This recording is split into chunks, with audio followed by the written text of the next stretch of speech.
De última hora, como una estrategia para frenar la escalada inflacionaria en el país, el Banco de México acaba de anunciar una quinta tasa consecutiva en la tasa de interés de referencia. En esta ocasión el aumento fue de medio punto porcentual para dejarla en 5.50%. En lo que fue la última decisión monetaria de la actual Junta de Gobierno del Banco Central, se asegura que es para poner un freno a la inflación que en noviembre llegó a 7.37%, la más alta registrada en 20 años. Con esta medida se pretende que la gente cuide sus ingresos este fin de año y se limite la demanda del dinero circulante. ¿Qué tal? Qué bueno que están con nosotros en el noticiero más veloz del planeta. 10 a las 2. Información a ritmo digital. La 1. ¿Se acuerda de la secretaria de Economía Graciela Márquez, quien en una conferencia matutina no pudo leer una cifra? Y no solo una vez, se equivocó varias veces al tratar de leerla y se hizo bolas. Recordemos ese momento tan embarazoso para la economista en la conferencia matutina del 8 de mayo de 2020. Si uno observa cómo son el número total de empresas en México, de acuerdo a la encuesta del INEGI del último trimestre del 2019, hay 12.315 1.447 millones, número de empresas. Pero la gran mayoría... Pues ni eran 12,000 ni eran 1,000,000. La licenciada en Economía y con maestría Graciela Márquez ahora será la nueva presidenta del INEGI, donde manejará números, gráficas y estadísticas. Márquez asumirá el cargo a partir del 2 de enero del 2022, pues tiene tiempo para un curso de aritmética o matemáticas. Pero lo que es seguro es que en el todavía independiente instituto a partir de enero se tendrán otros datos. La 2. Ni corrupción ni nepotismo en el Poder Judicial.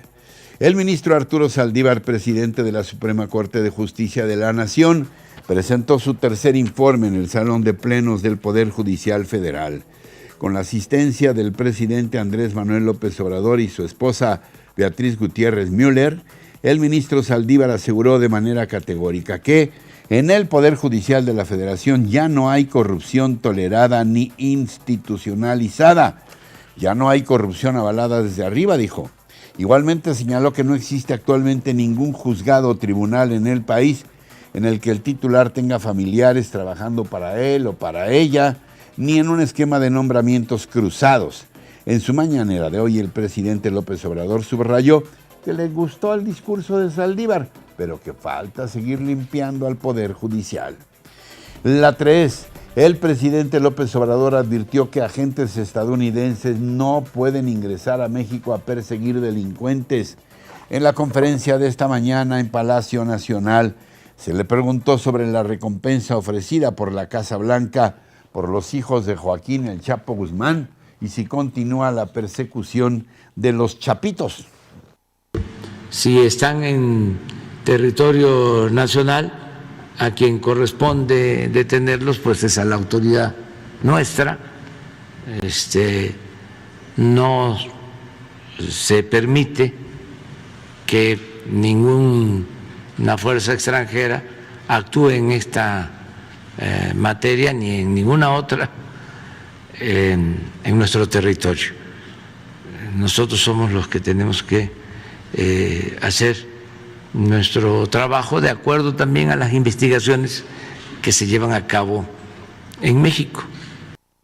Habría que recordar que en 2019, en un operativo también conocido como el Culiacanazo, se capturó y luego liberó a Ovidio Guzmán, uno de los hijos del Chapo, sobre lo cual el mandatario reiteró que dio esa orden entonces para evitar la muerte de al menos 200 personas. Y si hizo bien o mal, ya la historia lo juzgará. Señaló que no hay impunidad para nadie y aceptó que es una prioridad la detención de los delincuentes como los hijos del Chapo, por ejemplo. La 4. A partir del próximo año, el gobierno de la 4T, a través del Servicio de Administración Tributaria, el SAT, notificará a través del buzón tributario a deudos, a contribuyentes, deudores, y les dará 3 días de plazo para regularizar su situación, y si no lo hacen, el SAT podrá proceder a embargos en sus cuentas bancarias de ahorros, de seguros, de bienes muebles e inmuebles. Sobre ello hablé esta mañana con Arturo González de Araujo, un reconocido fiscalista y académico del ITAM. Abogado, ¿estamos hablando de terrorismo fiscal? Pues bueno, la verdad de las cosas es que cada vez nos acercamos más a esa palabra que a todos nos da miedo escuchar, de terrorismo fiscal, ¿no? Creo que año con año se endurece la regulación, y se endurece la regulación para aquellos que estamos sujetos a pues al pago de contribuciones, ¿no?, que establece nuestra propia Constitución. Ahora dime, para decir una obviedad lo que te voy a preguntar, ¿es una medida para buscar una mayor recaudación o es una medida para que, si yo me entero que alguien a quien conozco o sale en la prensa, etcétera, y que le embargaron y le dieron un plazo tan breve y no pudo responder adecuadamente y le han propinado un embargo, bueno, pues entonces yo me voy a aterrorizar y eso es lo que estaría buscando también el gobierno? Pues la verdad es que tu cuestionamiento me parece muy oportuno. La verdad es que ni siquiera lo había pensado, pero claro que puede generar un tema de publicidad donde además, si salen en todos los medios el que se alistan este tipo de embargos, pues procuraré estar al día, y entonces voy a presionar a mi contador para que se meta a buzón tributario cada 2 días, ¿no? Sí. Este nivel de ansiedad me parece que llevará ahí.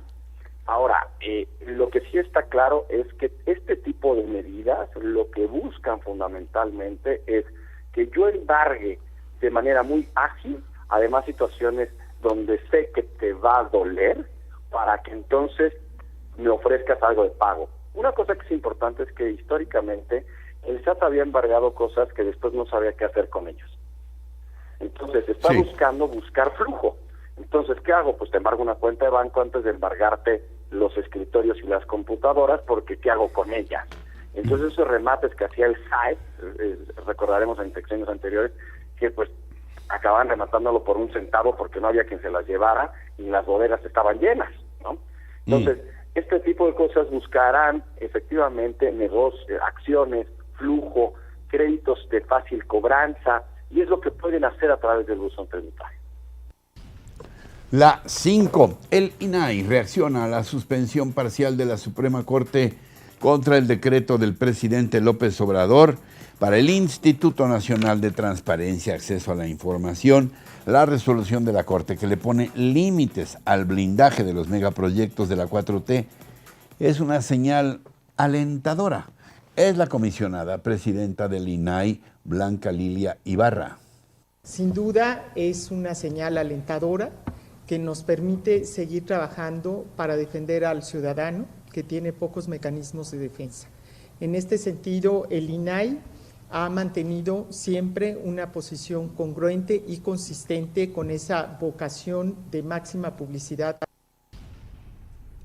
La 6. Aprobado el presupuesto de la Ciudad de México para el 2022.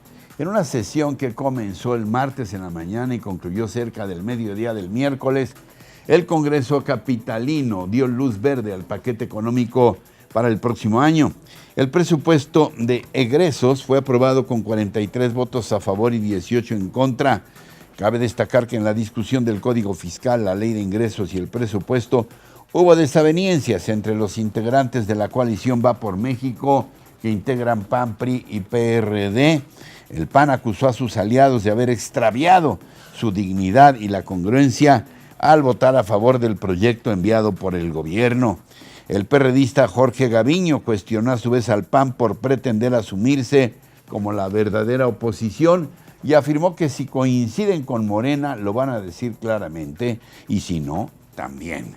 Por su parte, el panista Cristian von Roerich criticó los nuevos impuestos planteados por el gobierno capitalino a las aplicaciones de entrega de comida y conciertos vía streaming. En el paquete presupuestal que se niegan a revisar, debería coadyuvar a la recuperación económica. Sin embargo, el Código Fiscal, lejos de esclarecer incentivos para impulsar la creación del empleo formal, la recuperación del turismo o apoyar al sector cultural, lo único que hace es castigar aún más al bolsillo de los capitalinos. Así se agrava inconstitucionalmente el consumo a través de aplicaciones electrónicas, imponiendo un 2% al consumidor. Se grava a los espectáculos digitales, al gremio cultural, golpeando durante la pandemia. Hoy recibe otro golpe bajo. La 7. En 2020, la mitad de la población en situación de pobreza en México se concentra en 173 municipios, reveló el Consejo Nacional de Evaluación de la Política de Desarrollo Social, el Coneval. De esos 173 municipios, 117 pertenecen a alguna zona metropolitana en los estados de Guanajuato, Estado de México y la capital del país. También se ubican en destinos de colonias populares de Acapulco, Guerrero y en Cancún, Quintana Roo. Respecto a los 15 municipios con mayor número de personas en situación de pobreza, León, Guanajuato, Ecatepec, Estado de México e Iztapalapa en la Ciudad de México ocupan los primeros lugares. Apuntó el Coneval que en las tres ciudades se acumulan un total de 2.375.909 personas en situación de pobreza. La 8. Decenas de migrantes se manifestaron en Palacio Nacional para solicitar al presidente Andrés Manuel López Obrador su intervención para continuar su camino hacia Estados Unidos. Un grupo encabezado por Irineo Mújica, activista de Pueblos Sin Fronteras, fue recibido por la directora de Atención Ciudadana de la Presidencia, Leticia Ramírez. Una de sus demandas de los migrantes es que no se les criminalice y pidieron también soluciones sensibles sobre el trato inhumano que sufren los centroamericanos y caribeños en la frontera sur.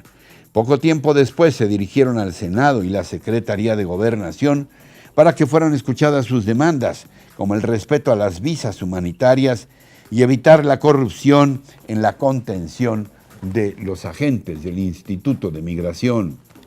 La 9. Joe Biden recorre Kentucky, la zona más afectada por los tornados de los días recientes. El presidente de los Estados Unidos visitó el extremo occidental de Kentucky, que luce hoy totalmente destruido, para transmitir su compromiso de apoyo con las víctimas de este desastre natural de enormes proporciones. El pasado fin de semana, más de 30 tornados devastaron 6 estados del centro y sur de los Estados Unidos.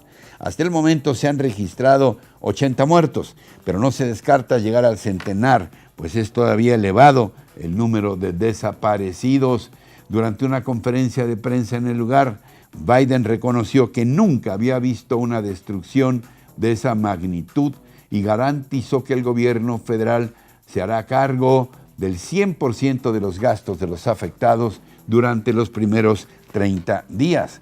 Finalmente pidió a las autoridades locales que no duden en solicitar lo que necesiten. La 10. Por vez primera, una nave toca el sol. Como un hecho histórico, la NASA anunció que voló a través de la atmósfera exterior del Sol, un suceso sin precedentes.